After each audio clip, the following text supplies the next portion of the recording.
Mayam punamak ima indosa ine inama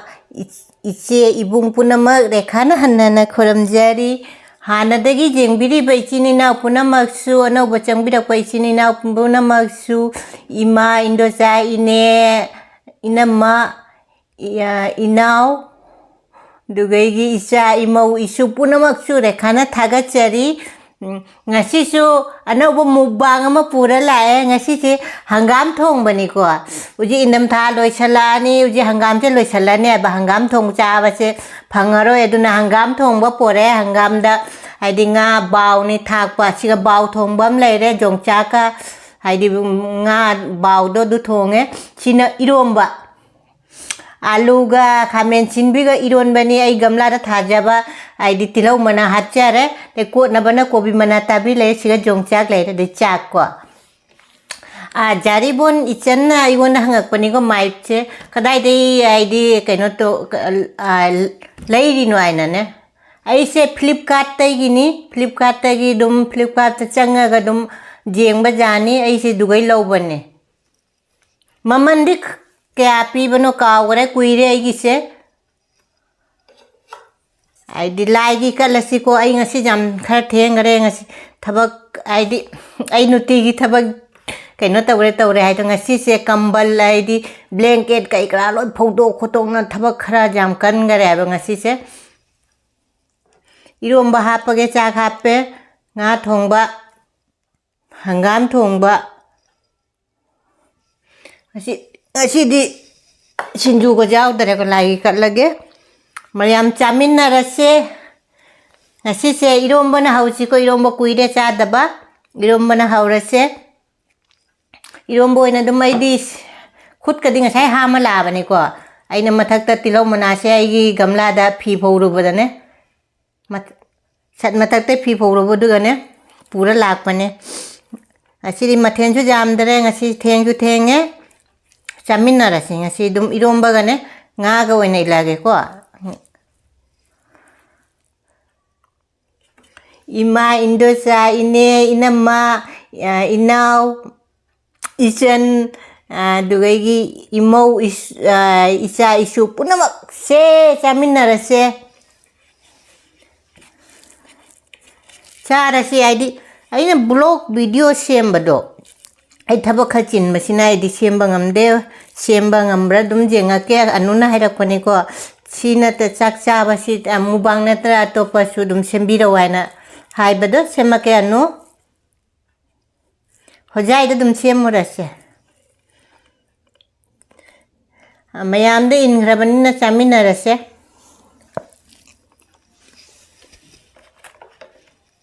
kubi mana tabi ga sema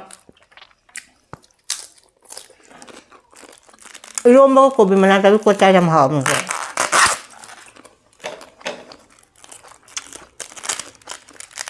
Jadi kopi mana tapi jam cara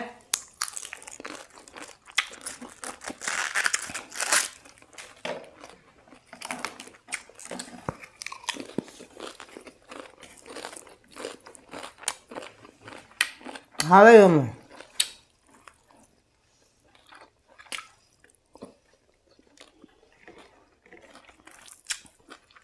ngasih tu Jongchak HP ba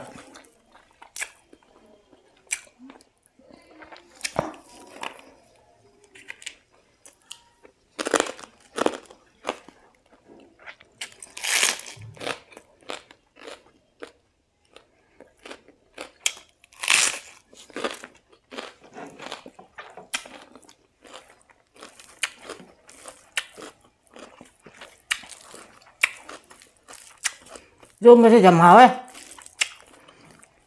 kuire Eronba cha daba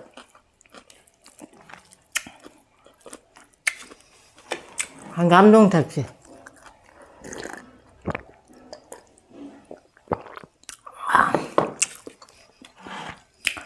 hangam chamthong ni hangam khuaw si hangam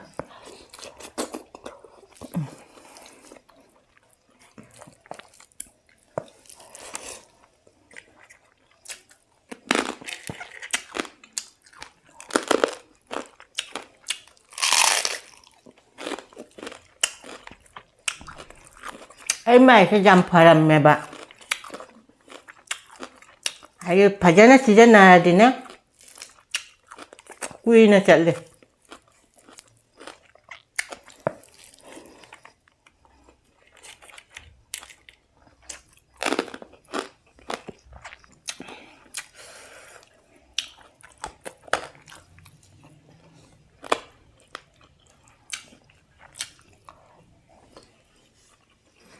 ꯍꯧꯖꯤꯛ ꯐꯤ ꯃꯌꯥꯝꯁꯨ press ꯇꯧꯗꯣꯏꯅꯦꯕ ꯑꯩ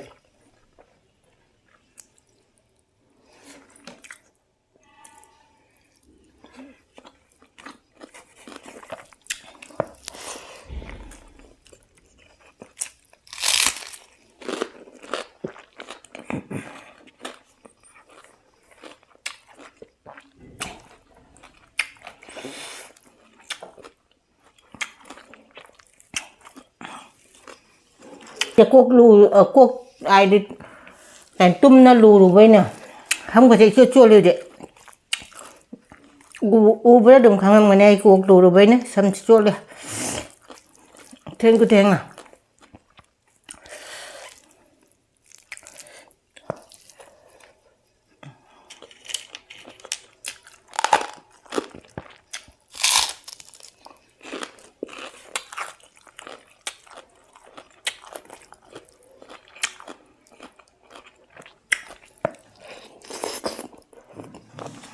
ꯁꯤ ꯆꯟꯗꯣꯟꯒ ꯅꯝꯃꯛꯇꯔꯦꯀꯣ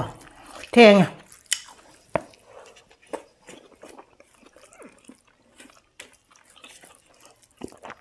ꯍꯥꯏꯗꯤ ꯉꯁꯤꯗꯤ ꯆꯥꯕꯗꯅꯤ ꯊꯣꯡꯕꯩꯁꯨ video ꯌꯥꯎꯗ꯭ꯔꯦ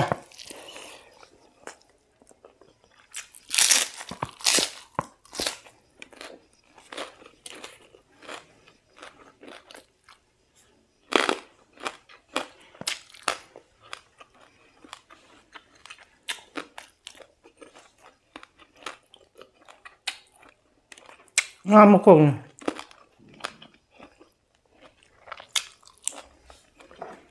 ꯁꯤ ꯀꯣꯕꯤꯁꯤꯗꯤ ꯍꯥꯎꯔꯝꯃꯦ ꯆꯥꯕꯗ ꯍꯨꯝꯕꯝ ꯀꯥꯏ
ꯍꯪꯒꯥꯝꯁꯦ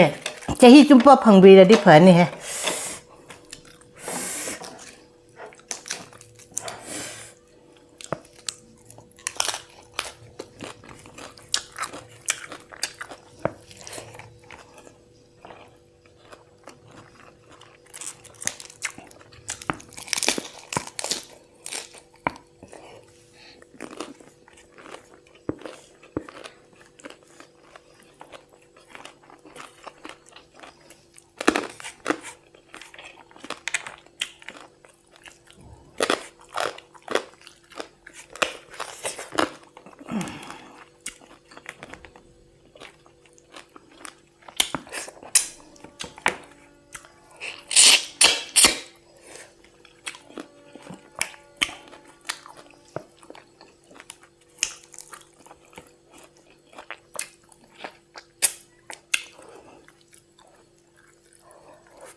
ꯆꯠꯅꯤꯡꯉꯦ ꯆꯠꯁꯨ ꯆꯠꯅꯤꯡꯗꯦ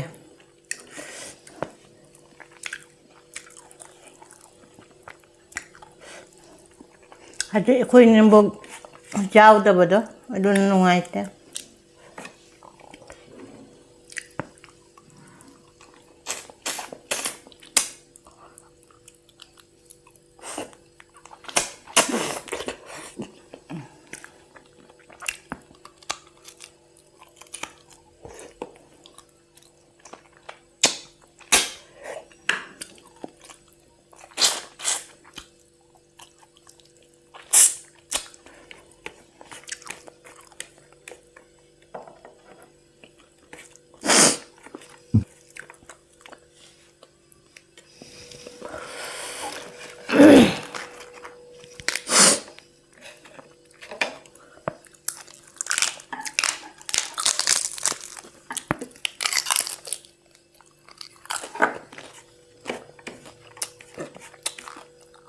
ꯑꯩꯈꯣꯏ ꯅꯤꯡꯕꯣꯛ ꯂꯩꯇ꯭ꯔꯗꯤ ꯌꯥꯝ ꯅꯨꯡꯉꯥꯏꯇꯦ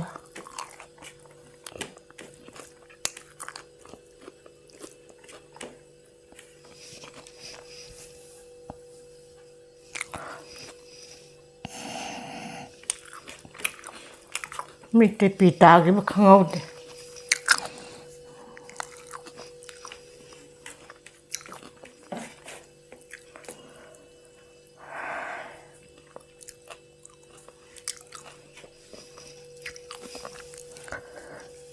ꯁꯣꯔꯤ ꯃꯦꯝ ꯈꯟꯗꯔꯣ ꯅꯨꯡꯉꯥꯏꯇꯦ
Hangam Jongchak.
이nem보 dumning changang na mitte pita khangawdare adigi aidi Eronba do khamen chembiga aloo Eronba do cham hau gre te kobi tang khaim nei na chai se kobi manata bi se te hangam thong cha gre nga thong ba se le hore nga thong ba se chaning dare aina mako am ga mamai am puthorok ko ne ba chaning dare mamai le hore makok ti cha gre hau si cham hau gre Eronba do cham hau gre de hangam thong ba do ga khuwa ma taw gre jam phajana hau gre ba duga dum wakando inembo ka ninjang ako duga mitte pisu ta gare duga ano ba ichini naw na igi video se jeng bi bata rasu ano ba ichini naw na igi video se jeng bi rasu subscribe like share do kha jam taw biro nungsi comment do thabiro mathangda ahaw bom thonga ge ahaw bom chara ngasi disika thamme bye